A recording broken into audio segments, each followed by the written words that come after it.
Welcome, and thank you for attending this educational webinar provided to you by the Self-Storage Association. And our awesome SSA attorney, Joe Doherty, and I will be answering questions. This webinar will cover information about the self-storage operations during a crisis. I've really been fortunate to be able to work for Self-Storage Association as a speaker since 1984. That was kind of when the headquarters were in Arkansas. As an association, we all need to work together to improve our industry and our operations. And that is what we'll be discussing today. I'm going to begin with a few slides from the Center of Disease Control. And I'm sure that you've heard these already. However, I did hear on the radio today that 3% of people surveyed hadn't heard of the coronavirus. I can't even imagine that. How does that happen? So here we go. One of the things that's so important about being in the self-storage business is when things like this happen during a crisis, what do we do? Now, first off, I learned something while I was doing this, the COVID-19, and you know how many, it's already had so many names so far. So the CO is for corona, and the VI is for virus, and the D is for disease. So COVID makes sense to me now. And I wanted to go through these slides from the CDC real quickly, because I know you all have heard this probably 20 times, but one of the things I wanted you to see is what's coming out of the CDC and how important it is to get the kind of information, and it's a great resource. So how does it spread? The virus is really thought to be spread mainly from person to person, close contact through respiratory droplets. That means, little spittle stuff that we put out as we're speaking and coughing and sneezing, and it gets in the air. And taking precautions, I think it's so important to wash your hands with soap and water. And I found that interesting too. It's like you don't have to have any maybe antibacterial soap necessarily. Even just soap and water for 20 seconds can get your hands clean. So, and cleaning and disinfect frequently touched objects and surfaces. So instead of, everybody singing happy birthday, says happy birthday to do your hands. Yeah, I had to come up with something else because I'm getting older. So I'm feeling like I don't want to remind myself of how much older I'm getting. So let's remember to watch for symptoms also. And the following symptoms may appear 2 to 14 days after exposure to someone that has it by fever or cough or shortness of breath. Remember, don't panic. The CDC doesn't recommend the people, who are well to wear even face masks or to protect themselves like that. However, I would say if you're in the public and you feel like that makes you feel better, it might be a good idea to do. If you would like more information, this is a site to go to, the cdc.gov. And it's so important to get accurate information. I don't care if you go to other sites, it just seems to me like you may find other sites that don't have accurate information from the government, and they're counting people, they know what's going on in each state. It really gives you a summary. And I can tell you most of the TV shows are all going to the cdc.gov to find out their information to pass on to their listeners. So one of the first things that I think is most important to know, and that's why I put this right up front, is that self-storage is an essential service. Now, it may be that you have, that is like federally. I'm going to just say this is all federal from the federal government. So your state may be different. However, I think there is a way within each state to find that we are a critical business. But not everyone includes us in each state, but that doesn't mean that we can't get a letter, or because the problem is the people that are storing with us, these are the people that are critical. It's not so much that it's the self-storage business, but it's the pharmaceutical reps. It's all the different people that actually store things with us that need to access it. And this could be welders, this could be all kinds of different businesses. These are people that store things with you and that are businesses that are critical. And that's why this is so important. And so I found this in particular from the Department of Homeland Security. And if you look over on the left side, it says these are essential critical infrastructure workers. And we fall under the commercial facilities. And this is a description of the commercial facilities here. Self-storage operations fall within the essential critical infrastructure workers. I just took this, pasted this right out of the website. it's the entertainment and media. That's broadcasters, the people that are on the news, those kind of people. I just don't understand number two. The second one here is gaming, casinos. I'm thinking they're still making money for the state. So I don't know. I put a little LOL near that one. Lodging, but you'll come find us down here under the real estate category, under office and apartment buildings, condominium, mixed use facilities, and self-storage.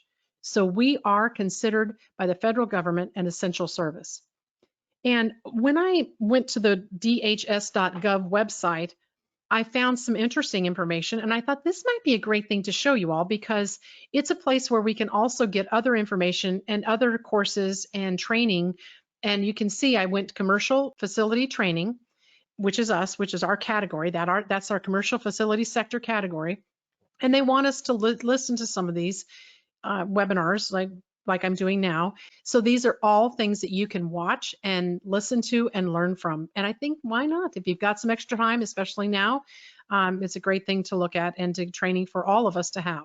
I have made it through several things during my time in self-storage, the essential service things. And one of the first one for me was the earthquake in San Francisco. And I happened to have 2 storage properties in San Francisco when the earthquake happened and the 101 freeway collapsed. And we had so many people renting, and it was an amazing time. Also, I think some of you know the first bombings of the World Trade Center where the bombs were built in a New Jersey self-storage property. So then that's where we sort of got on the map of people watching self-storage, or at least the FBI watching self-storage, because this is where, you know, the first bomb was made. And in 9/11, that's when the FBI came to the self-storage operators through the Self-Storage Association, actually, to help track down terrorists. And they've even had a watch list. They had people that we were allowed to sign up, and you got a security clearance, and they would send you updated information about people they were looking for in the area and ways that we could help them. They would say, you know, we're looking for such and such in certain areas, and we could look through our roles, or we could help them in different ways. And the Oakland, California fires, the Oakland Hills fires, that was a time where the police made us an essential, the state or the police and the fire department made us an essential service because they had so many people trying to move out of their homes because the fires were coming up and people had some notice. And so they were trying to pack things in their car and U-Haul and everything else. And I believe my managers worked a full night helping the people, and not in just that evening. That evening they were I think they stopped maybe like 3 in the morning, and then they were up the next day at like 7 a.m. starting to take people in again and renting units. But I think we rented 80 that evening of the fires. It was a lot, and we just literally opened our gates and we were trying to get people in. There were policemen there also trying to help and to get it all organized as best that we could to try to get people in and get as many goods stored as we could, because it was such a dangerous time. And they were trying to ultimately get people out of the area. Well, why would people even need us during a crisis? You have to wonder, you know, why, what would be so important? But really, there are people who really do need storage in a crisis. And first thing, businesses who are fulfilling orders. We have so many business customers. And let's just start with the pharmaceutical people. I mean, that right there, most of us have a lot of pharmaceutical people. I know in my store that I had in Hawaii near downtown Honolulu, we had over 80 pharmaceutical reps at that store. And they were critical. They would have been critical during this time. So people also who have sold their homes, this happened this last week when I was in Houston. I was at a storage property, and the people that were moving in, they had a big truck, and the lady said, yeah, I sold my home 2 weeks ago. We had to be out. We had no clue all this stuff was going to be happening. And she said, we can't even now go look at another place because people don't want other people coming in their homes. And so she said, we're just out of luck until something happens with this and we can start go looking at homes again. She goes, we can look at them online, but there's no real sales happening. And how about those evicted from apartments? People start losing their jobs, and that may be happening here too. So, and customers getting the business tools or merchandise, those sorts of things. And one of the other ones just happened recently because many of the universities, at this point, most of the universities have closed down and sent the college students home. And so they are being forced out of the dorms. They're not even allowed in the dorms. So they had this, what normally would happen at the end of, May. Typically for us, April and May, we start getting calls from all of our students. That's happened now. So they will also need storage spaces. And people who are now at home and organizing, and again, when I was in Houston this week, this lady was telling me that she had been organizing and kind of just, at home and kind of looking at all the mess. And she said, if I'm at work, I'm not really thinking about all this. But when I'm here, I'm thinking, hey, we could just, clean out the garage and get it organized. And then we realized there was so much stuff in there. We never get 2 cars in it unless we got storage. So we decided to see if you guys were open and see if we could put stuff in. What a great thing to do, right? It's not really due to the crisis in the sense of crisis related, but they're at home because of the crisis and it's causing them to want storage. And also doggone hoarders. Look at this guy. I got this on Facebook from one of my friends on Facebook, and it was a Canadian guy that was hoarding toilet paper. But yes, even hoarders are renting spaces to put their spoils in. Ridiculous, isn't it?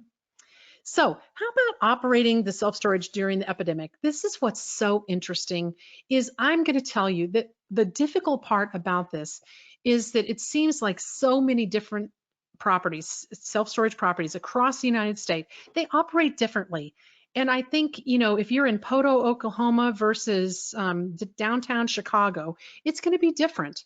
Poto, Oklahoma, very small town in Oklahoma near the border, people just come and go in normally. In Chicago, they may say, you know what, we're only going to put one person here and but we still need access. And it's like this storage property, they could probably get in and out with hardly ever really having much contact with the customer, even as big open bays. And so there's really, I don't know, it's going to be pretty easy for them to get in and out without too much contact with the manager. But there's really no one answer for everyone. And the answer will vary based on your location and your store operations. So you want to keep in mind that we have very few customers coming into the store daily. So is it possible for your managers to be there and to operate? I do believe it is. And if we are deemed, especially if there is a state of emergency, if we are deemed that we are an essential business, we need to stay open, because we have customers that need to get in storage. Now, it doesn't mean that you have to necessarily have a full staff there. It doesn't mean that you have to operate it the same way you always do. I know I've heard already that some managers are at the home, at the apartment. They're taking calls from the apartment, not really opening the office, but if people are having problems out at the gate, they can go help them and do that sort of thing. So there are ways to get around this, but to keep operating, it's important. So operations during this crisis, most storage properties may want to keep the office open. Again, I'm going to stress that with 1 or possibly 2 employees working in the office. This, especially if you have a husband and wife couple, which lots of storage properties do, if you have that, couples shouldn't really have an issue of working together in the office. Now, if you have people that aren't related and you're worried about, getting it from one or the other, just schedule them separately or different days, and make sure that once that someone finishes their shift, they wipe it down and the other person comes in and it's going to be clean and ready to go. So our countertops tend to leave a fair amount of space and distance between the employee and the customer. I know that because I went to a McDonald's today, they're actually putting some red lines out to where they want the customers to stand when they pick up their stuff and when they do their order and everything. And it's literally, it's got so many feet between them and their employees. Now, the gate access keypads will allow the customers to enter and access without contact with the employee. So keep those working and make sure that you can keep the customers being able to get in and out. I wanted to talk about social distancing because it is important. And I want you to remember, stay calm and be smart about it, because you don't want anyone in sort of that intimate space, which is, like a foot and a foot and a half from someone. That's a little too close. 4 feet is a kind of personal space, but really we're kind of asked, I guess we're being asked about 6 feet away. So it's a little bit outside of the personal space, but 6 feet is fair enough. I mean, I think most of the time when we're showing a space, we're not that close to them anyway. Now, you might sit near them in a golf cart if you take people out in a golf cart. But again, this is something that you're going to have to make a decision. Am I going to take the golf cart and get a little closer to them? Or maybe should we just walk out there and get more space between us and keep more space between us and make everyone comfortable? So it's certainly, you might even ask the customer, would you like, especially an elderly customer, they may need the cart to get out there. But again, I think that you need to make some decisions as an employee on your own. 25 feet is that public space. So we don't need that much space between us. Now, I will say that self-storage employees have some options of wearing protective masks or gloves when around customers. And if you feel more comfortable doing that, that's what you should do. Because if you feel that you're at risk because of your age or maybe your poor health, or, discuss this with your owner and supervisor. There's nothing wrong with you wearing either one of those to work. I know that I recently, when I went to Houston this last week, I noticed a lot of people wearing gloves, and some, in fact, I was checking out of the National Car Rental and they were in their little booth. And so we were still, I think, 5 or 6 feet apart. Now, I did have to like lean over to hand her my driver's license and my credit card, but she was wearing gloves, and I noticed she had a mask there. And I said, "Hey, I said, is the company requiring you to wear all of that?" And she said, "No, they leave it here and it's optional for us." And she said, "I chose the gloves, but she said the mask, it's hard for people to understand what I'm saying." And she said, and we're pretty far away, so I felt pretty comfortable not using the mask." So, but at least the company is having it there, supplying it, but leaving the option up to the employee. How about handling incoming packages? I know that this is also a concern with this virus. So there have been warnings that it can stay on surfaces for some time. So again, get those gloves out and start wearing those when you're handling the packages. Now, these may be packages that are coming in. If you accept packages for customers, that might be coming like that. Or maybe you had ordered something from someone like Chateau where you're getting merchandise that is for your store. If that's true, so you take your gloves and you unpack it, and you can clean off the outside if you'd like to, but also when, like, for example, when Chateau, you're actually going in the box, if it's been sent recently, you should really sterilize it off, clean it off with something, and then that way you are able to, put it up for the customer to use. So, and here's another chart that I wanted to show you. It's a surface life of the typical coronavirus. And this is an older example, but it gives us an idea of we don't really work with copper much, but again, at all, really, frankly, unless we're outside working on the AC, which we're not really supposed to do or probably ever do.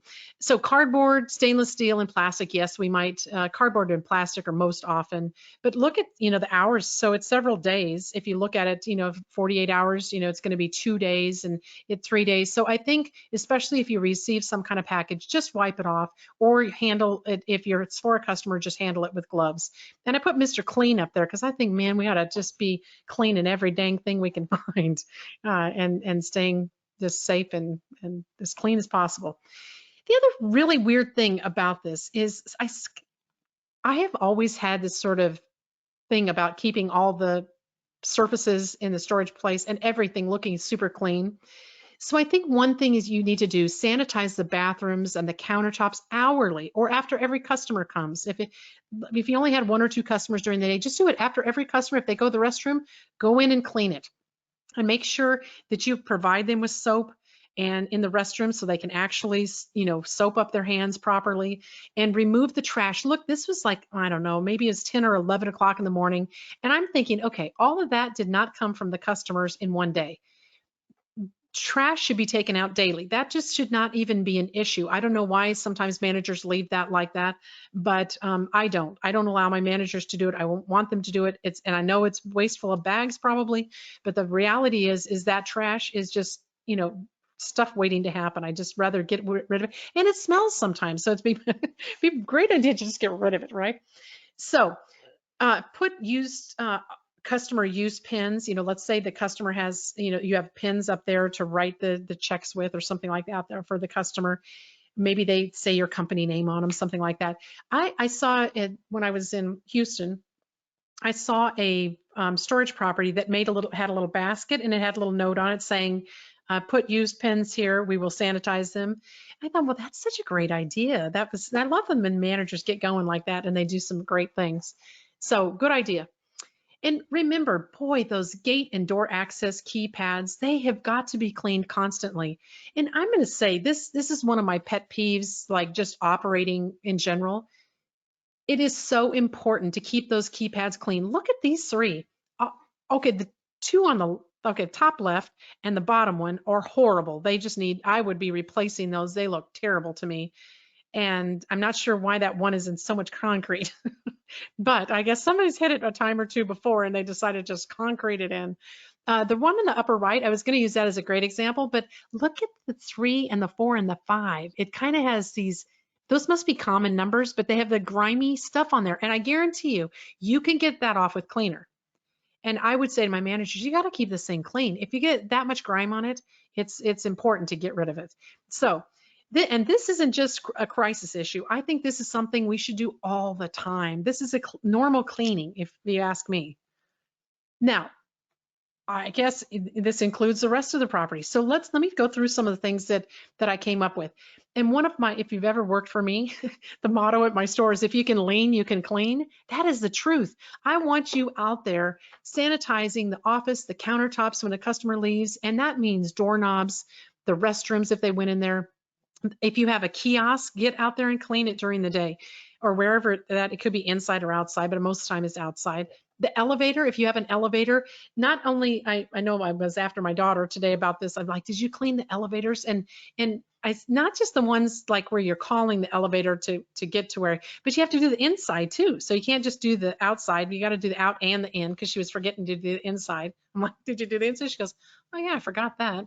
And how about those water refrigerator handles that maybe if you have a water refrigerator that a customer can actually get their own water out of for free, then if you do, clean that handle too. And let's say some people have, some stores have the Keurigs machines out there, the coffee machines that customers can make themselves coffee or tea.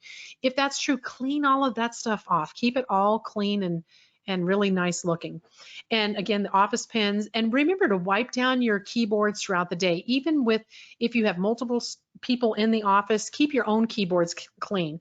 And some of those of you that have the something for the customer, maybe the customer puts in their information on a touchpad, then those need to be also cleaned. And stair railings and countertops, so important that all of those are immaculate. How about handling new customers? You know, during this crisis, I think we're saying, are we open for business? Are we going to close for business? Where are we at? Well, I believe we should be open. But again, you don't have to operate in the exact same way that you always do. One of the first things, I don't think you should have to shake a customer's hand when they first come in, if that's your policy or your company likes to do that. We do a lot of on-site shopping at Skill Check or evaluating people's sales techniques, and we like them to, introduce themselves to the person, and a lot of times, where that's a handshake. But you know what? You could greet them with a smile. A great smile would be a way to start and say, hey, I'd shake your hand, but with, that's this time, it's probably not a good idea.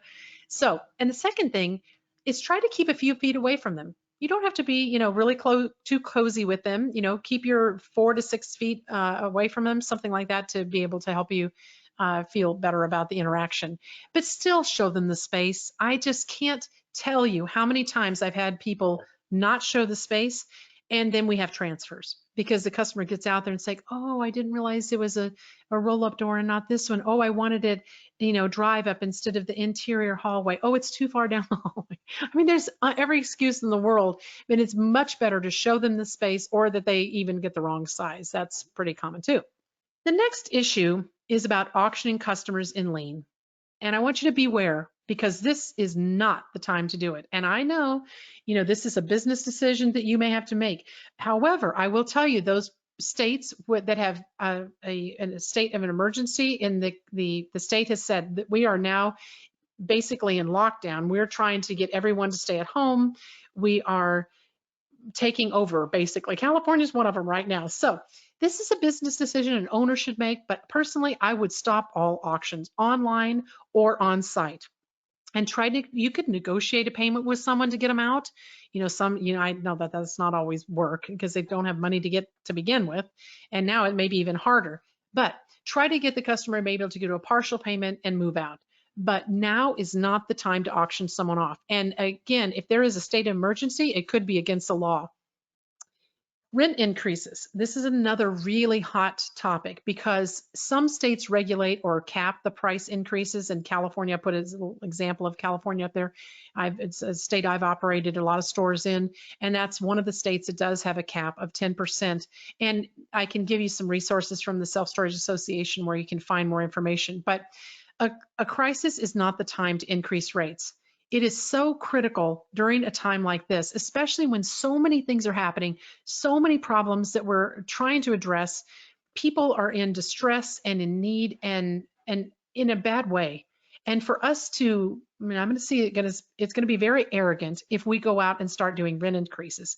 And I'm going to tell you, probably the sneakiest way that this is going to happen is based on the fact that you may have your software set up with a rate management system. You need to turn it off. I mean, today is I need you to turn it off. You should not be increasing prices now.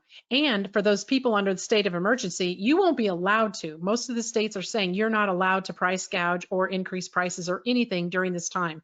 So it's critical that based on your state, you know what the laws are and what's happening in this critical situation. And again, I'm going to get you back to the Self-Storage Association website, which has every state on their website that will show you exactly who, all this information. So you can get it all based on your state that you're operating in or multiple states. But remember, our software programs, many of them are set up with automatic rate increases. And you, as the user, you may not even notice it. The owner has set it up and they've used a rate management system that says, when we get to 90% occupied, the prices go up on, maybe for the spaces that are coming available or that are vacant, or it could also do rent increases on the people that are currently there. Someone, owner, manager, whoever has the ability to do that needs to go into the software, like my software SiteLink. You would go into SiteLink and stop the rate management system, completely turn it off to where it's not, the computer's not doing it on its own. You can do it on your time when this crisis is over, but not now. And it clearly will be against the law in the states that have already said, we have confirmed, this is what we're doing, and we are now saying we're in a state of emergency. And if that has happened in your state, you need to turn this rate management off. Now, and I'm going to reiterate this here, beware of this increases during the state of emergency. And I gave you the California example, but I want you to be able to go to the Self-Storage Association, who has a great resource. And here is how you find it: selfstorage.org, events and education and disaster readiness. And that's where you're going to find all of the information about price gouging and laws by the state. And you can find your state and you can download it and read the information about what that means to your state. Late fees. Wow. I know. Some of you are going to be like, oh my gosh, now we're going to let them away with late fees. First, we're not selling them, and now late fees? Yes. I think now's the time to be compassionate. Many people can't work. If you've gone to restaurants, and it's many restaurants that don't do any kind of, let's say, pickup or delivery, they're completely shut down. These people, maybe 70 or 80 people are out of work. I just think now's the time, if we're going to be compassionate and understanding. A crisis is when we do that. It's not when we start saying, I'm sorry, you owe the $10 late fee because you're this and that. I just think don't do it now. Now's the time not to do any of this. And ask the customer to work with them on a payment plan and forget the fees. Don't even worry about those. And I don't know whether it's going to be more difficult to get the owner to not want them or the managers, because I've had managers where I've said, waive their late fees, and the managers have gotten upset with me. I'm like, you know what? It's not worth the argument. Let them go. Another issue is keeping employees healthy. A key strategy in getting through this epidemic is to keep the workforce as healthy as possible. Depending on the severity of the situation, organizations take various actions, and sending any symptomatic employee home, that would be a good idea if someone has any of the symptoms I talked about early on. Implementing self-quarantine employees returning from high-risk areas where they've said, if you've come back from China, you went on some kind of I don't know, just a nice trip to China in a bad time. If they've come back from that, you don't want them at work.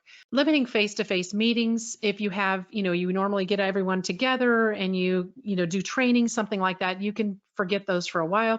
You can do those via the internet, which is amazing because that's what we're doing now. Reduce hours of operations. It's another suggestion. Maybe that you're not open as late as you normally were. And again, if the managers are living there, that's a great way to be able to, if they're already there, they could put a sign up saying, call this number if you need in or you're having trouble getting in, or if you need to rent. And then that way you don't necessarily have to be on the clock all the time. Though I will say, if you are manning the phone and you're at the property and not necessarily in the office, but you're answering the phones, I think you should be paid. So it's important. How about it if the store is slow? You know, during this time, you may not have as many customers, and that's okay. I think that now's our time to do other things. So work on projects. And I put a whole list here because this is the kind of stuff I love to do. So the first one under do is do a file audit. And that I say what I do is take a list of every single customer and I print it out and I start going through the files and I look for the person's name and make sure that they have a contract that's signed, where it's signed and everything that's supposed to be initialed, everything that's supposed to be done on it. They have the proof of insurance or whatever insurance you're requiring there, and every file that's supposed to be in there. And I like them to be in a certain order. It's just easier when you're operating a store to have everything organized in a certain way. And so when you are looking through this, so you're looking for accuracy, you're trying to keep or organize your files. So this is what you're doing when you're looking through the rental agreements, organize and get those files looking great. And I guarantee you, when I go do audits, I find missing rental agreements all the time, or I'll find one filed under D and it's really an E. So and sometimes when you think, oh geez, we're missing a rental agreement. Well, let me tell you, if you're doing an auction and you don't have a rental agreement, and if you have any sort of laws in your state requiring that you do a lien sale, you're going to need a rental agreement. So if you don't have that, you shouldn't be auctioning them off.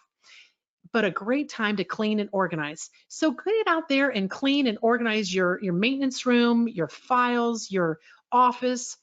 I'll tell you, when that like cart room and that maintenance room is usually a mess. It is very few and far between that I find are just immaculate and nice and good looking.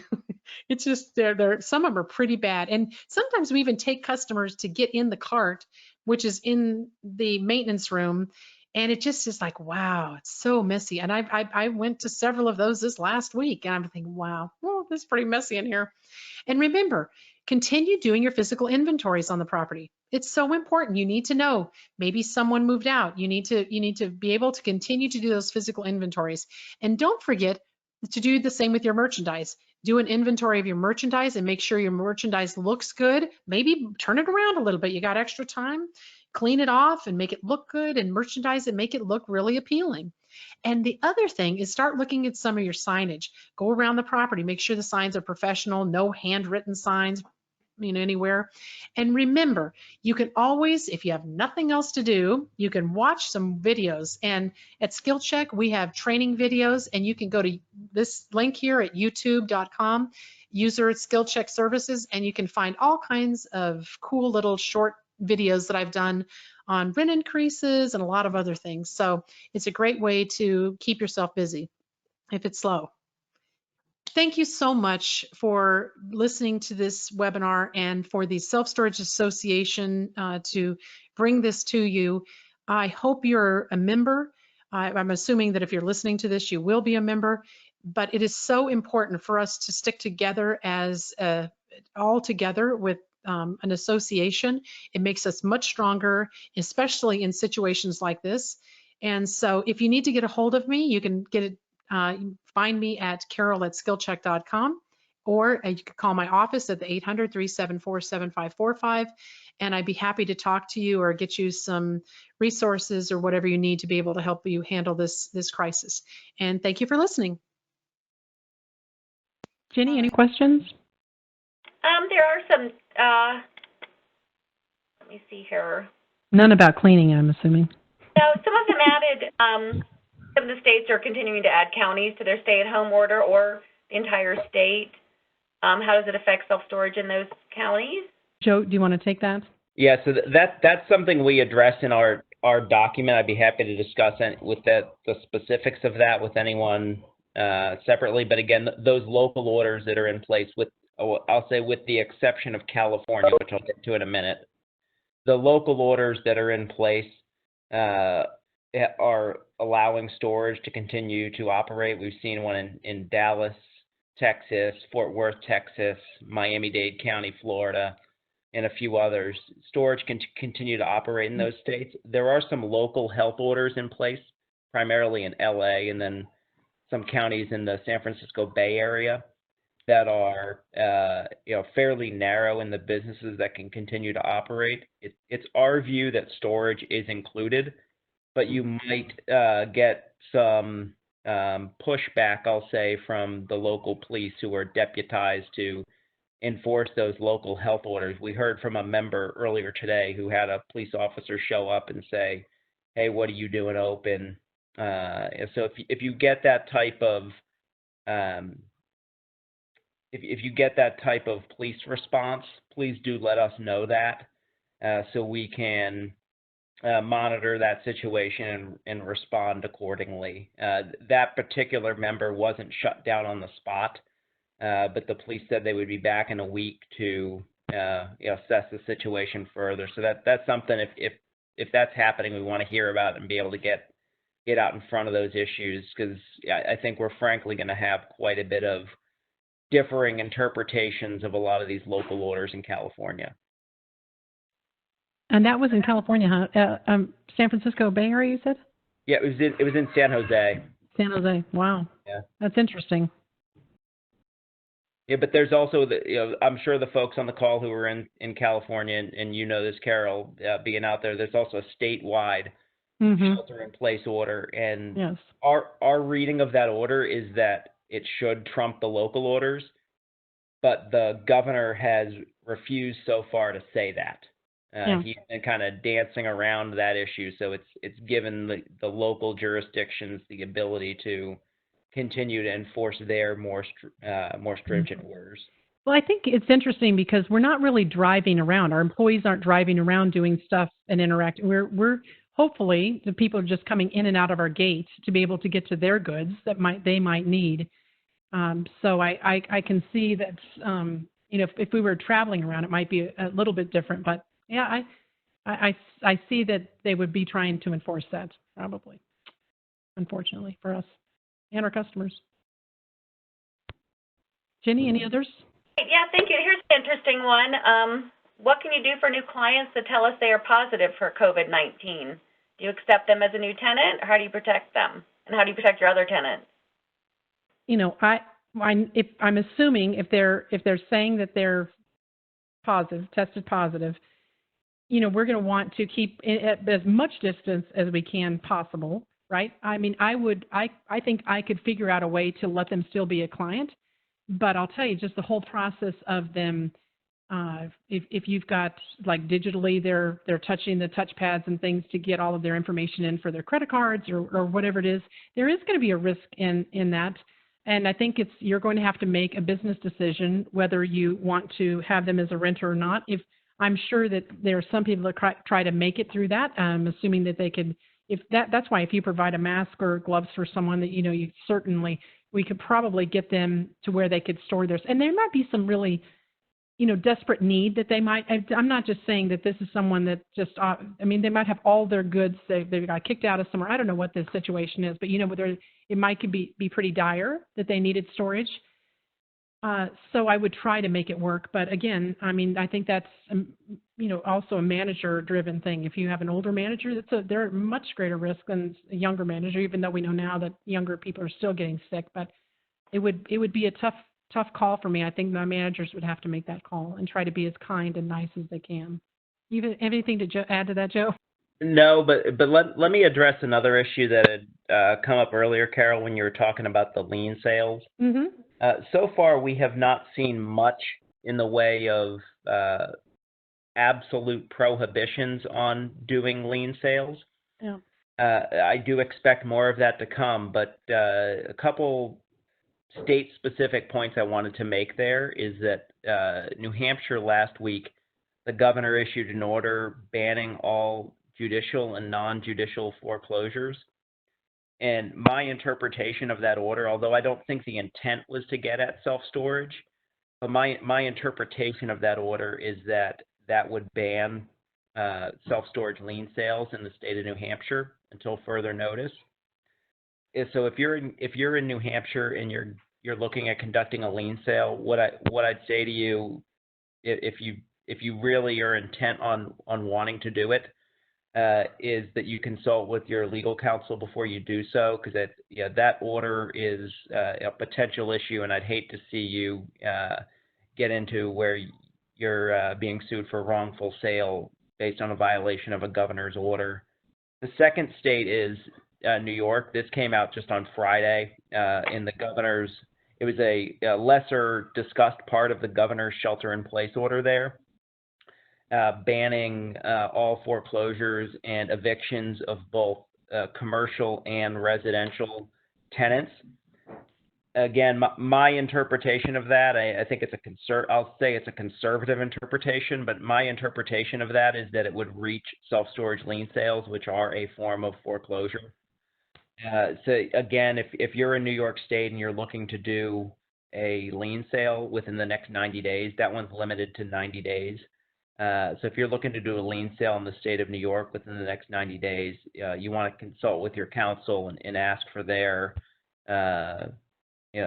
ask for them to take a look at that order and give you a legal opinion before you proceed in that state. But if you were asking me, I would be cautious and say in the next 90 days, you want to hold off for legal reasons. You want to hold off in New York on any lien sales. Yeah, Joe, I'm with you on that, and I've seen some of those in fact those two exact ones you gave. But I find it's interesting in times like this as operators. I think I know with all of my stores, I've always been very communicative, saying, listen, now this is what we're going to do and this is how we're going to do it. But I think sometimes an owner that's not as involved, they may just let the managers sort of run with it. I think the managers need, if that's the truth, the managers need to realize, hey, maybe now's not a good time to do it. And especially in those particular states, if those managers don't know anything about that and they sold this thing, it's just not worth the risk of being sued over it. And not only that, how it affects the entire industry and how it looks at here we're we know that we have so many people out of work and we're selling their stuff, and it's not a good look on the storage business altogether. And I think if you're not sure as managers, you need to ask the owner, and if the owner isn't aware of this information, then you need to get them to the SSA website and get them more information about it. But I'm just saying, I would say in this situation for my stores, I would say stop all things until I tell you to further notice. And I would be looking at, I would say 90 days out at least, depending on what's happening after this. But I would start it back up after 90 days. And it's truly, most of the time, it's not going to kill us. It's not like we're completely full. We're 100% occupied and we need to get some out to get other people in. We usually have some wiggle room there to where we still can rent. So it's not like we're making money. We're just holding off on some of these people and just having more compassion and clearly trying to follow the law in several states. Jenny, anything else? Yeah, there are quite a few questions about keeping office doors locked during business hours, having a resident manager answer phones from the apartment, helping customers as needed. I think all those are good ideas. I mean, that's certainly if they have the ability to make those decisions, the manager does, or talk to the owner about, how they want to handle it. That's a great thing about self-storage. Literally, we can usually let the gate, and they're not all the same. I mean, I've had interior buildings where we'd have to have someone open them up and, open up the door, the main doors, and to get in inside properties. But yes, there are lots of situations, and probably most situations where storage, we have an outside exterior ability for people to get in and out. But the problem is they don't always know their code. People can't even remember their code. There are reasons why they could contact them. If that's true, put a sign out there. They can get the if you give the manager's cell number or you give the office number and you're forwarding the office number to your number, there are a lot of ways we can try to remotely do that without actually having to be face-to-face with the customer. I think those are great ideas to try to mitigate that and let people get in and out. But got to keep, I look at this, the gates should be open, but those for interior buildings, that probably means somebody manning the office, because I've had a lot of my stores in the West tend to be not big buildings, but when I've been in East and Chicago, those are interior buildings that, yes, they have to come through the office or through the loading dock to get in. So, I think there are options out there where people can use different types of measures to get in without having a whole lot of contact with the customer.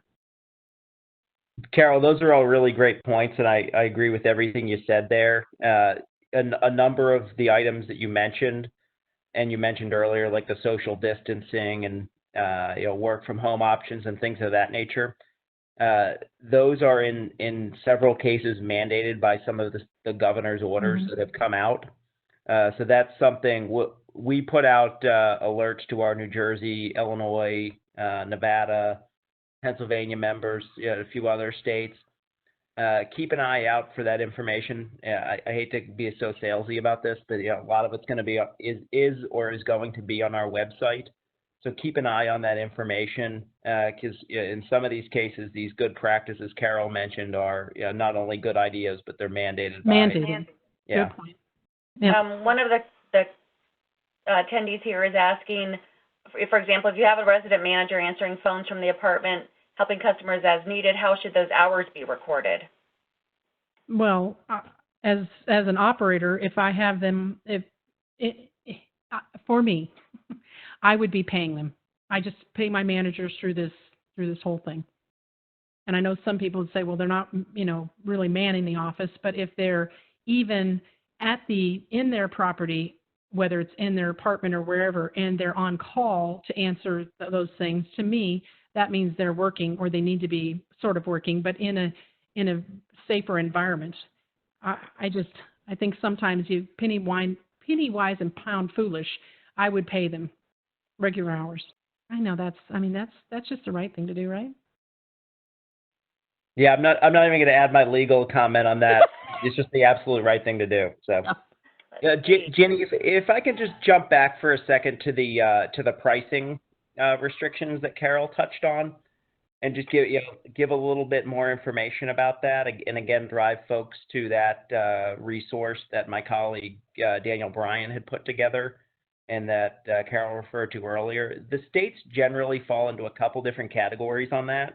Some, like California that Carol mentioned, have hard caps on the amount that rent can be increased. Others are, I'll call them vaguer in their language, things like a price can't be excessive, it can't be exorbitant, things like that.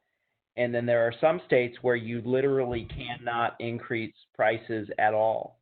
It says if you go above the amount charged before the emergency, that's presumptively gouging. Mm-hmm. And another important point, there's for the folks who are fans of the movie Legally Blonde, which I hope many people have seen that. There's a part of the movie where Reese Witherspoon's in class, and they talk about the concept called mens rea. That is legal, and it's in criminal intent. And with these price gouging laws, you don't need mens rea. You don't need any sort of criminal or bad intent in any way. It can simply be like what Carol's talking about. Your management software automatically puts in price increases because the unit mix is very, the unit mix says that, in the algorithm says, here's a new price for that unit. That can even be price gouging, even if you didn't mean it. So be very, very sensitive to that. And again, take a look at the 50-state explanation we have on our website. And we're even seeing some new states, Maryland and Massachusetts being two examples that didn't have price gouging laws that would have reached storage within the last couple days here. They now have those laws. So I think we're probably going to see even more movement in that direction. You'll see that there are a number of states that don't have price gouging laws specific to storage now. I think more of those types of laws will go into place. Not just.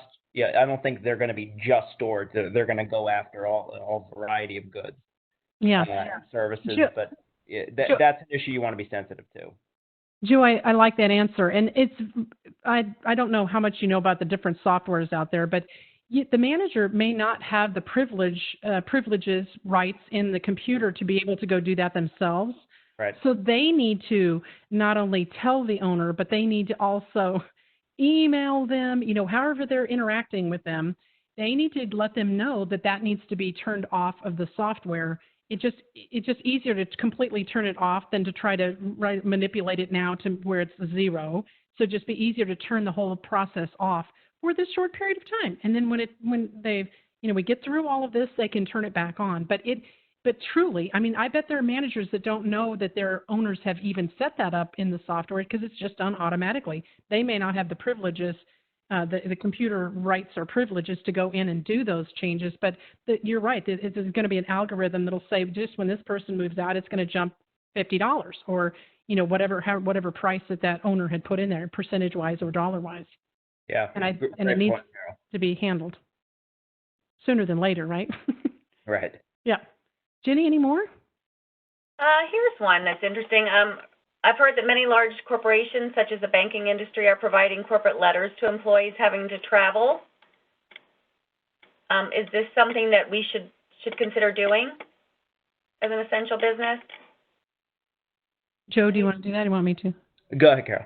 Okay, I would, it certainly wouldn't hurt. There's certain states that I think, it's not going to hurt to do that. I think I live in Arizona, so pretty much around here there is so open. There's so many open spaces. It's just a little different situation for us.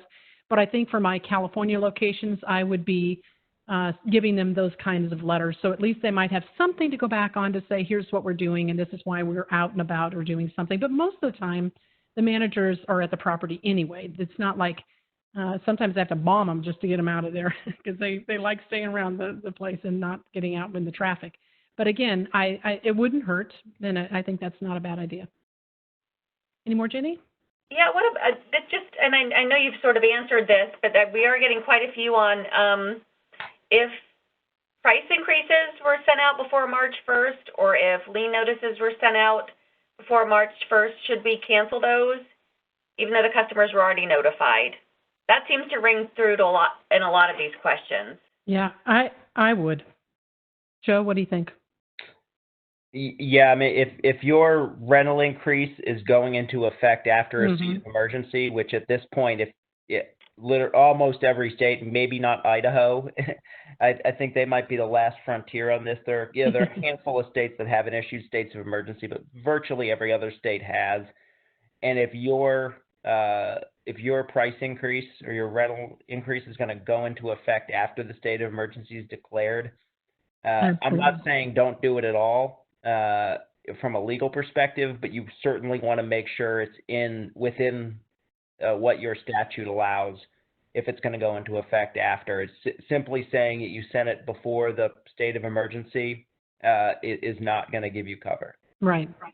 I mean, just as good business practice, as an owner, I would have just said, you know what, for those ones, and it takes a little effort, especially I had a lot of stores, so if you do something like that, you want to just be thorough about it and to find out all the people that you've gone up on and contact them and say, in light of this situation, and put a nice letter together. And it's going to be more impactful to that customer that you did something like that, and it's going to get you more loyalty, and it's going to really get you those customers to be longtime fans of yours. And it's just not going to do you any good via the internet or anything else when you come through with those, even if you did it before the state of an emergency. Go back and fix it now and just make it right, those one within the last 30 days or whatever, the recent ones you've done. Yep, and here's one more. If a multi-property owner has hired a national REIT to third-party manage, does the owner bear material risks from the third-party manager's actions in regard to managing this crisis? Without speaking to the specifics of whatever circumstances might occur at those properties, and again, it would depend on the nature of your contract with that third-party management company, or with the REIT that they're referring to. But just kind of generally speaking, there could be liability on an owner for the actions that their manager takes.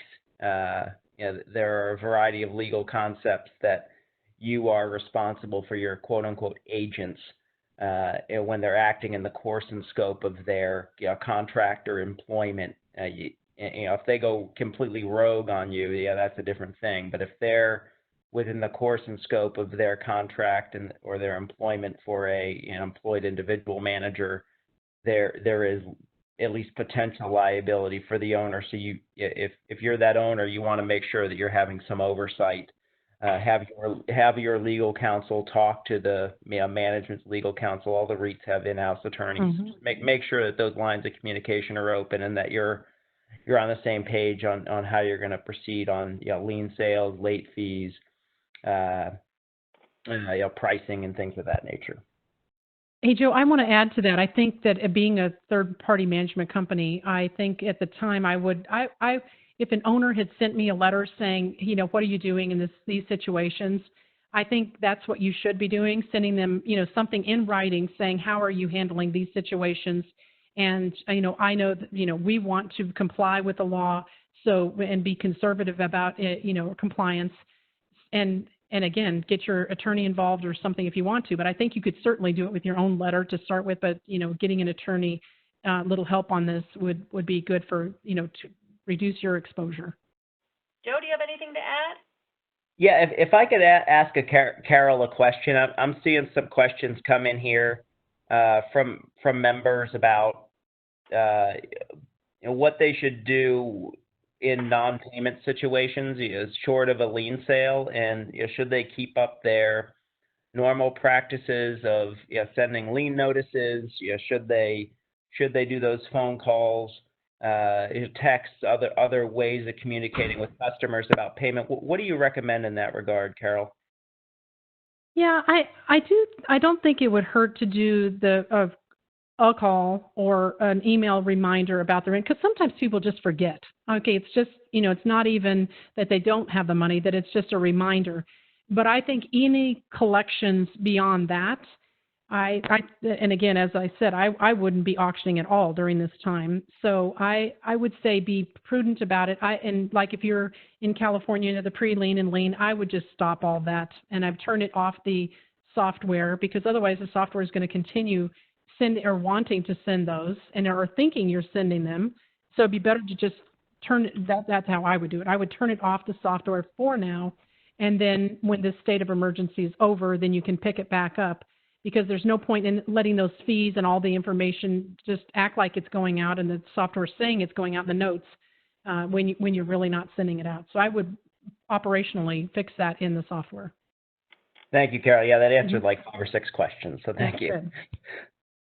And Ginny, if I can just make a final point, just drive home for folks. If you're hearing anything out there about what's going on in your state or your local communities, please let us know. My email address is J and then my last name @selfstorage.org. I would rather hear from folks 10 or 15 times about the same thing than not hear about it at all. Mm-hmm. And with how quickly this information is changing, there's just a lot of information for us to digest, and it can be a little difficult and overwhelming, frankly, for us to make sure that we're keeping a grasp on everything. So please do let us know what's happening in your community. And again, just one final point: don't believe everything you're hearing in the media about business closures and other issues that that might affect your business. If you have any concerns or questions about what the government is doing and how it affects you, please do reach out to us. Take a look at the resources on our website, and don't just simply say, well, this news article says that the governor said in a press release that I have to do X, Y, and Z, because those articles are not always accurate. So again, just reach out to us if we can ever be of assistance. That's good advice, Joe. The other thing I think is so interesting about this, any situations that we seem to get in self-storage, people have a need for us no matter what, it seems like. So in this time, we have to maybe change our operations a little bit, but and maybe it's just not what you may like to do with certain customers, because you're like, oh boy, this bad people, because sometimes managers get so emotionally involved with some of these things that, they're like, well, they're going to get away with not paying all these late fees. Well, you know what, over this short period of time, let it slide. And it just, because there's so many bigger things to worry about than that. And I just think if you realize that those things could probably go against you in the long run, or it could make you look like your business is abusing the customer. You don't want that. And it's just not worth getting having any bad publicity for sure about any of that, and try to just be compassionate through this cycle of however long this lasts. I hope it's short-term, but yep.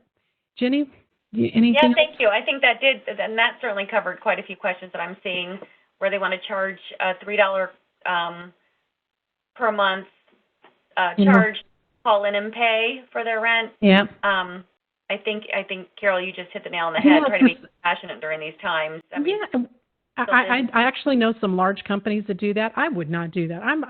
Anyway, a customer wants to pay me, I'm not going to charge them the stupid $3. Now, they're going to go back and tell the owner I said that.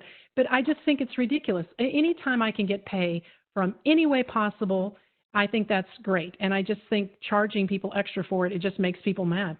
I've actually been in the office when someone, complained about that at a storage property, and I was auditing the store, and I made a comment about it. It's like, this customer was going to move out because of that stupid $3. It's just sometimes it's ridiculous. So, yeah, there's a little bit of my input there on other operational issues. Great. Well, this has certainly been some great information. I hope those of you in the webinar have learned as much as I have today. Stay tuned for our next webinar in the series, and if you're not a member of the Self-Storage Association, I just encourage you to do so, to join. We represent the industry, and we certainly would love your support and appreciate all of you that have joined us today, and we look forward to hearing from you shortly.